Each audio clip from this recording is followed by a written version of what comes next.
It's the 3rd of June 2026 and my Tesla has had a over-the-air update today, and that is version 2026.20. So let's have a look at the release notes, because it's a bit of a strange one, this one. On the phone, on the app, and when I looked at the release notes, it only said the changes in parental controls. And this is it. It allows you to now block the web browser, the theatre and arcade from your Tesla in the parental controls, which is a strange one. I don't understand why you would want to block any teenagers using those things if they're using your car. But we'll look at that in a minute. We've also got a few other things in this update. We've got Dashcam clip encryption.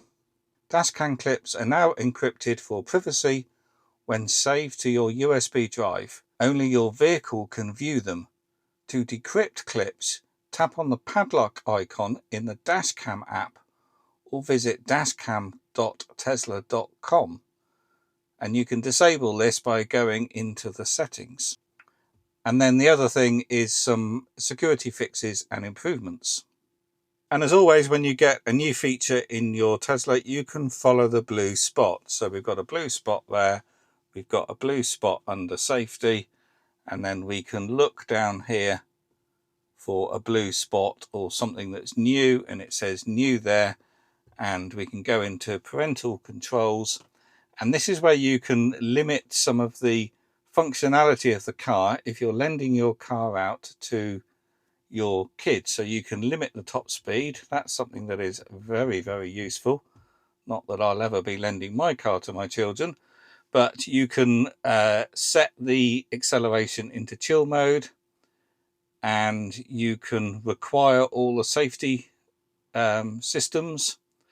You can send curfew notifications, and this is the new bit where you can restrict apps. But I really don't understand why you would want to restrict these apps from youngsters driving your car.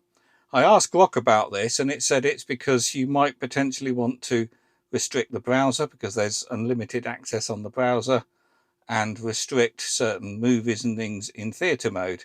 But to be honest, if the children are old enough to be driving a car, I wouldn't have thought that would be a concern.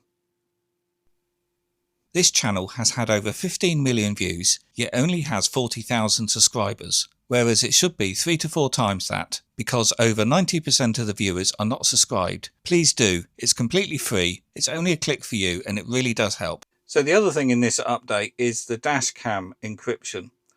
So that now means that your footage saved to the USB stick or hard disk drive in your glove box is encrypted, and you need to view it in the car. And the point of that is if someone steals that drive, they can't view the footage, which is fine, I suppose. But to be honest, I think that's going to be a bit of a pain. So I'm going to turn that off.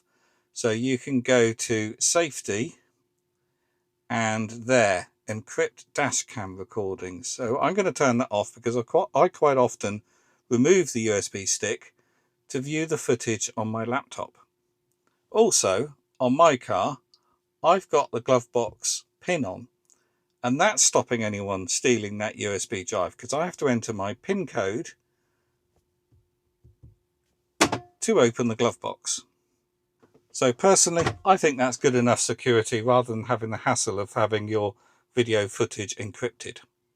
So there we go, that's a brief overview of over-the-air update version 2026.20, which is rolling out to Teslas now. And as always, if you found this video useful, please do click the thumbs up, that really does help.